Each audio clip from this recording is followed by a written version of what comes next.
All right, so now we're going to talk about John Stuart Mill, um, kind of a contemporary of Kant, a little bit younger, whatever, their lives kind of overlapped. Um, John Stuart Mill, you kind of have to use his middle name, by the way, because John Mill is a fairly well-known philosopher also. So just to distinguish between the two of them, John Mill was his father, so they're related. And I should quickly note that his mentor and teacher was a guy named Jeremy Bentham, who he mentions in the reading. And he was also he's a pretty famous philosopher. Jeremy Bentham is famous. And Bentham did come up with kind of the outlines of the theory that he's about to propose, but just the outlines. John Stuart Mill kind of fleshed it out and defended it. It's called utilitarianism. Utilitarianism is consequentialist. That is, the ends justify the means. You always look at the consequences or the results. And it's pretty straightforward. The principle of utility. He calls it the principle of happiness, by the way, same thing. Actions are right when they promote happiness, wrong if it's the reverse. In other words, they create unhappiness. Okay, right from the beginning here, I need to explain a couple of things. Well, first of all, you'll notice that he spends most of the time defending this principle and not really explaining it much, because he thinks that it's pretty straightforward and simple, and it may well be. I mean, it's not that hard to comprehend. You try to get as much happiness for as many people as you can, and reduce unhappiness for as many people as you can. What's going to be the best result? The best result is what's going to be good for most people, and that's the idea. All right, so look at the results. What's going to be the best thing for most people? This is not egoism. I need to really be careful because people get confused about this a little bit, because my happiness, your happiness, doesn't count any more than anybody else's happiness. So what may be best for most people may not be good for me. So this is a really big difference from egoism, where you're always just doing what's going to make you happy. It's not about making yourself happy necessarily. Could be. I mean, oftentimes what makes you happy makes everybody happy, so that's fine. But maybe it's going to make you unhappy, even though it's going to make a lot of other people happy. Well, you have to do that because you're trying to promote the greatest happiness for the greatest number of people. I'm going to get to the pleasure thing in a moment. I see that's the next thing. But I need to make it very clear here that there are two things going on in Mill.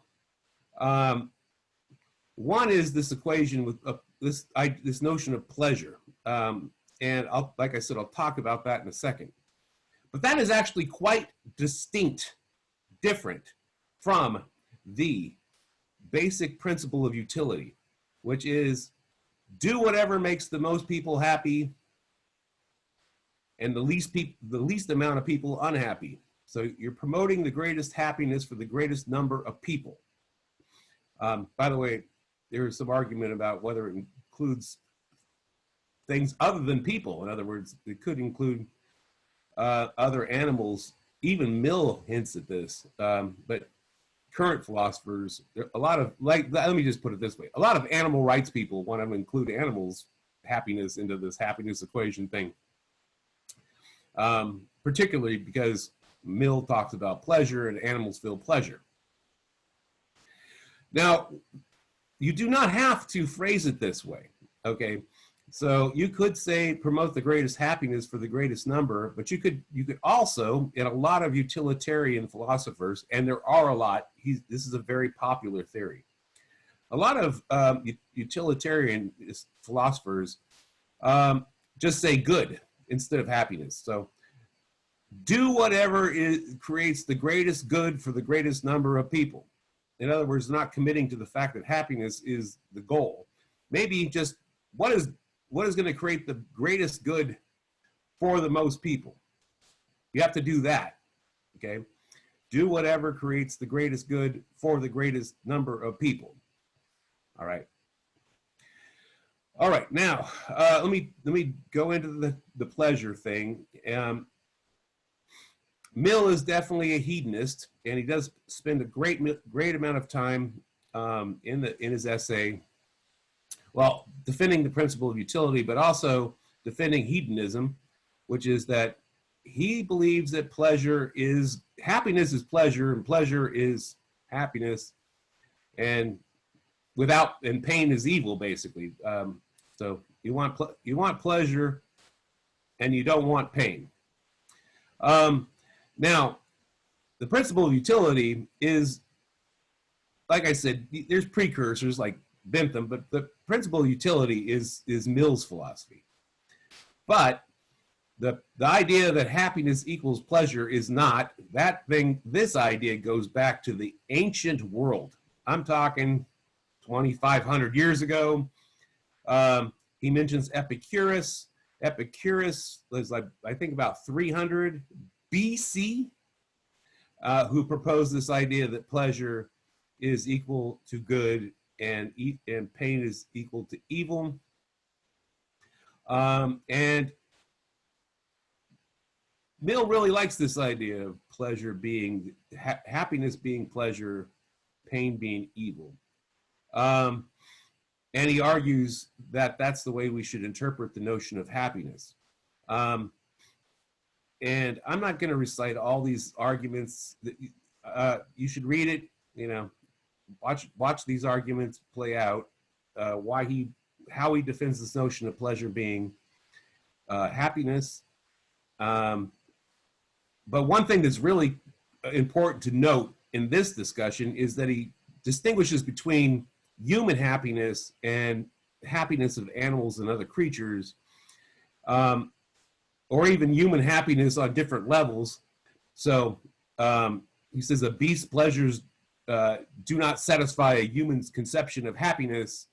That is, beasts are only animals, right? Animals are only capable of so much pleasure, but humans have higher pleasures. So he has this notion of higher and lower pleasures. And the higher pleasures are associated with our reason, maybe even other things like our artistic sensibilities, things that only humans are capable of. And he thinks those are higher and more important. Yeah, he doesn't discount other pleasures like, food and sex and, those things are pleasures, but they're lower pleasures. We share those with animals. The higher pleasures are more important.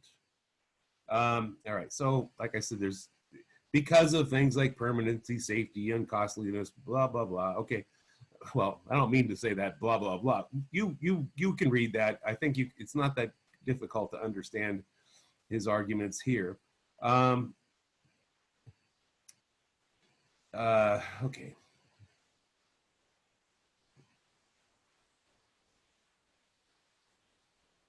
Sorry. This is a famous quote I should note. I'll take it to the top of the screen. Better to be a human dissatisfied than a pig satisfied. Better to be Socrates dissatisfied than a fool satisfied. And if the fool or the pig think otherwise, it's because they only know their side of the question. In other words, the only reason a fool wouldn't know that is because they don't know what Socrates knows. The only reason a pig would think that it was okay is because they haven't been a human being. But if you've seen both sides of if you've experienced both the higher pleasures and the lower pleasures, you would definitely opt for the higher pleasures. You would definitely want to be wise instead of a fool. You would definitely want to be a human being instead of a pig, even if that led to some other displeasures that animals don't have to endure, which he mentions that as well. Okay. I'm not going to go into a lot. Okay, sorry. I don't want to go too much into the hedonist thing. It's an interesting idea, and it's an ancient idea, and there's been a lot of famous philosophers that endorse this idea of hedonism. Pleasure is good, pain is evil.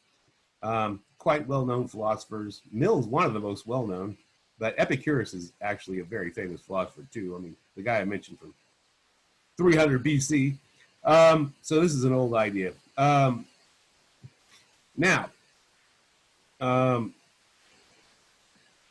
let's go back to the principle of utility, though. Okay, so look, that's fine and that's interesting that Mill's a hedonist and thinks that pleasure is good and pain is bad. And that's what happiness and unhappiness equate to. But you don't have to buy into that part of Mill's philosophy to be a utilitarian and believe in his principle of utility. Because like I said, some people don't even say happiness. They say the greatest good for the greatest number. And certainly they don't have to say the greatest pleasure for the greatest number, you know. Even if they use happiness, they don't have to say pleasure. So, the reason I'm pointing this out is because probably most utilitarians, people that follow this theory, do not do that. They don't equate happiness with pleasure, and they don't equate good with happiness necessarily either, especially the former. Okay, so you don't have to. Look, they're two different things. That's a little confusing. There's this argument for hedonism on the one hand, and that's interesting and cool, but that's kind of distinct from principle of utility, which is a different idea, and he's putting them together, but you don't need to put them together. You could, pull out the utility part, the principle of utility part, and just defend that one and be utilitarian without the hedonist stuff. So, like I said, what is the greatest good for the greatest number? That's kind of a mantra, okay, of the utilitarian. Okay, so he argues that you need to be impartial, okay? Impartiality is absolutely crucial. That is true. No matter, okay, that you can't divorce from the idea of the principle of utility, because everybody counts the same. Look, this one does, the principle of utility does imply the possibility of sacrifice. I might have to sacrifice my own happiness or my own good for other people. If it's for the greater good, then it's for the greater good, and that's what I should do. Everybody counts the same. So like I mentioned, the grenade idea with Kant, throw yourself on a grenade and save your platoon. This is totally, perfectly in line with the principle of utility, because you sacrificed yourself for your, what was for the greater good for the greater number of people. I sacrificed myself instead of letting 5 people getting blown up. That's the greatest good for the greatest number of people. I should do that, right? But it was my sacrifice, right? I just be careful. It's not egoism. Okay, so I've said that a couple of times, but I should also say that you typically when you do something for the greatest, for the greatest good, it's your good too. I don't want to. It's not all about sacrifice, because a lot of the time when you do something that's good for everybody, it's also good for you, right? So yes, that's definitely true. It's not. I don't want you to go too far in that direction of the sacrifice thing, because it is absolutely true. Think about it. A lot of times when you do something that's for the greater good of everybody, it's also benefiting yourself. That definitely is probably even more typical and more usual than the sacrifice idea. The reason I kind of wanted to emphasize that is because it definitely departs from the Kantian idea. All right, so the proof that this is often people call this the proof, and you'll see it in the reading. It's really brief. He's like, it can only be it can't be proven, it can only be shown. What proves happiness is the most desirable end? The only proof that something is visible is that you can see it.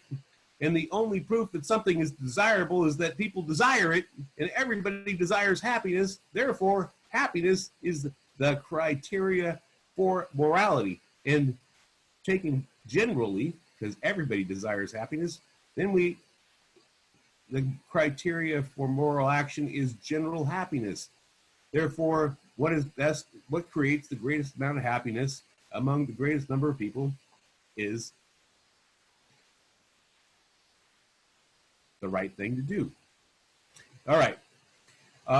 He also mentions other things that might be considered higher than happiness, and says, you know, music and health and wealth and all these other things are great, but they're all part of happiness. They don't stand on their own. I mean, they can all be kind of enveloped, taken up in this notion of happiness. So happiness is the highest good. Let's achieve happiness, the greatest happiness for the greatest number of people. All right, I could throw out example after example about how the deontological approach versus the consequentialist approach point to different outcomes. I mentioned the throwing yourself on the grenade thing. That's a pretty extreme one. But, you know, it comes up in all sorts of things. Interrogating terrorists, should you violate people's rights, even if they might be innocent, just to save other people? Well, if you save other people, that would be justified under the consequentialist Mill theory that, hey, sorry, I had to freaking pull your thumbnails out, but it saved more people, so it's the greatest good for the greatest number. Under the deontological approach, you don't do anything that you wouldn't want done to you. Well, I wouldn't want my freaking fingernails pulled out, so probably shouldn't do that. Total difference of opinion. On the flip side, I should note that in defense of the consequentialist idea, that the principle of utility, if you look at how laws are made and political decisions are, I mean, when you're sitting there discussing whether you should pass a law and, you know, how you should distribute taxes and benefits to the community, typically, I mean, if you're an honest lawmaker, and actually, I hate to tell you this, most of them are. If you're an honest lawmaker and you're looking at that, you're looking what is going to create the greatest benefit for the greatest number of people, right? What tax law is going to be best for most people? What welfare system, welfare programs are going to create the most benefit for the most people? What is going to be best for most people? That is a really good idea for making laws and having rules about what is going to be the. A lot of people are results oriented, including me. You know, when I do something, I want to look what's going to give me the greatest result or the best result. One danger about that, though, and I should note this is a problem with Mill's theory, is, and he actually, I think, does mention this too in the readings, or maybe I skipped over, I didn't assign that part, but he does discuss this in the text. What if you have the best intentions in the world when you pass that law or do that thing?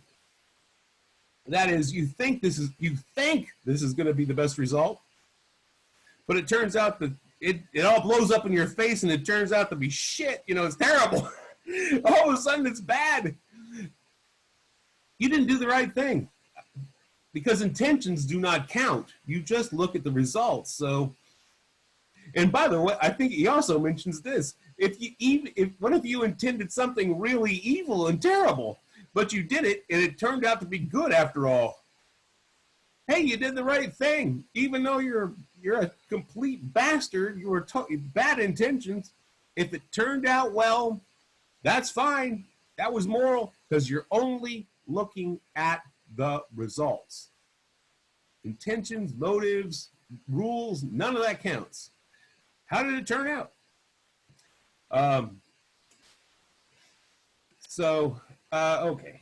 I don't want to go on and on and on. I could.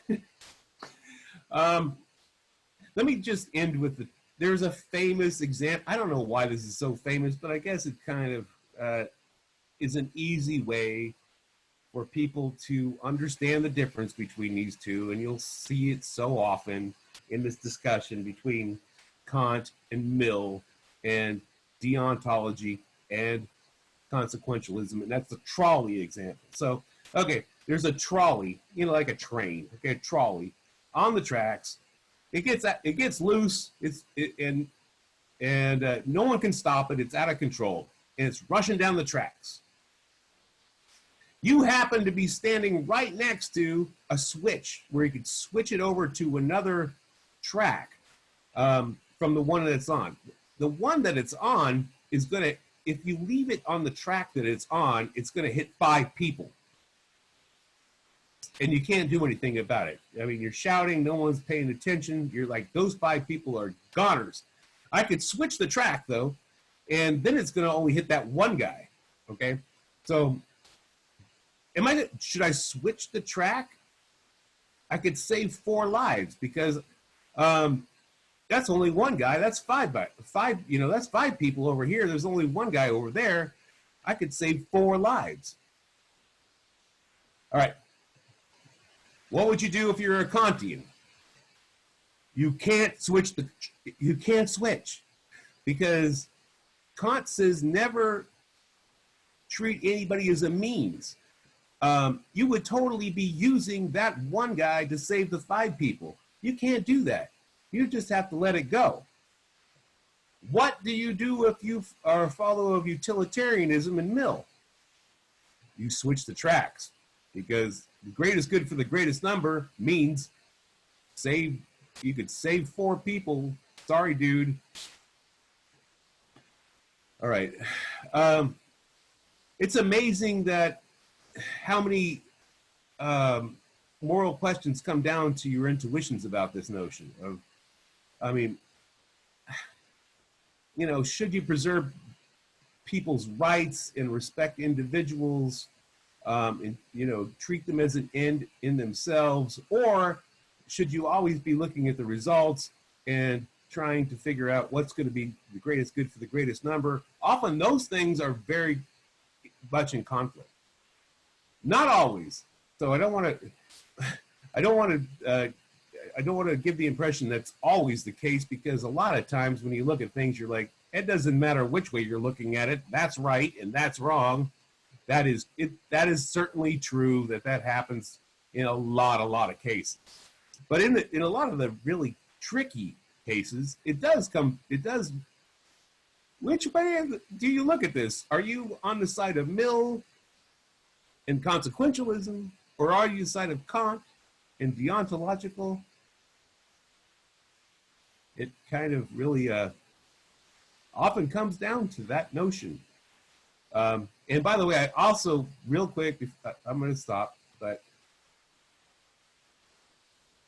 so many people flip-flop on this too. That's one thing that really kind of drives me crazy is 1 minute they're arguing one way, and then the next minute they're arguing the other way. And they seem to just be arguing for what they want instead of being consistent about which idea they think is the best idea in a moral context.